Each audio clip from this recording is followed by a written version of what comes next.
Вчера открывала просто все соцсети, там в каждом втором паблике была моя фотография. Пока СМИ, городские паблики рассказывают о ее успехе, сама Анастасия Князева только начинает осознавать, что набрала наивысший результат. Выпускница 20-й школы получила 300 баллов по литературе, русскому и английскому. Мне все руки просто тряслись, когда я смотрела эти результаты. И с каждой соткой как будто это ощущение еще больше и больше прибавлялось. Какое-то волнение, я просто вся тряслась, мне вообще было какое-то, не знаю, вообще не могла поверить в то, что я могла такое сделать. И вот тоже, получается, английский, самый последний экзамен, я его очень долго ждала. Это было, наверное, самым мучительным вообще ожиданием.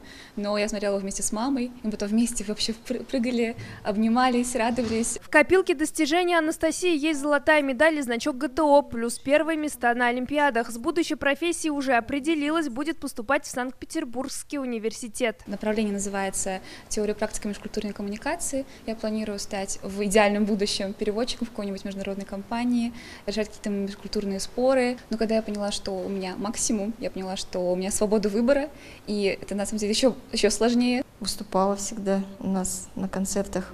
На французском языке могла песни спеть. Преподаватели даже не сомневались в успехе своей ученицы. Пробные варианты ЕГЭ показывали неизменно высокие результаты. Она посмотрела, она сказала, что русский язык 100 баллов. Я говорю, Настя, Бог любит троицу, как бы русский 100, литература 100, значит, и английский тоже будет 100.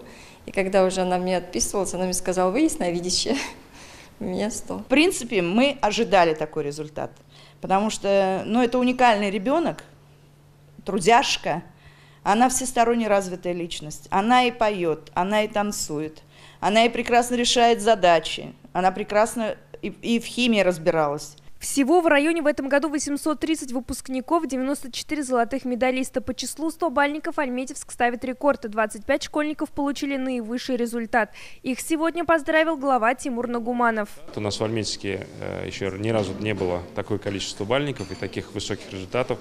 В целом ЕГЭ у нас выше с каждым годом, выше среднереспубликанского. Ребята умные, усидчивые, целеустремленные, грамотные. У Даниэра Хафизова 200 баллов по химии и профильной математике. Хочет посвятить себя науке. Биотехнологии будет изучать уже в московском вузе. Больше всего посвящал биологии, потому что это, по-моему, самый сложный предмет. И надо почти в идеале знать каждый раздел. Но даже если ты знаешь всю теорию, ты можешь не сдать ЕГЭ на 100 баллов. Завтра альметьевских выпускников поздравят уже на городском выпускном, который состоится на площади ДК Невче. Аделя Закирова, Ирина Хабибуллин, ТНВ Альметьевск.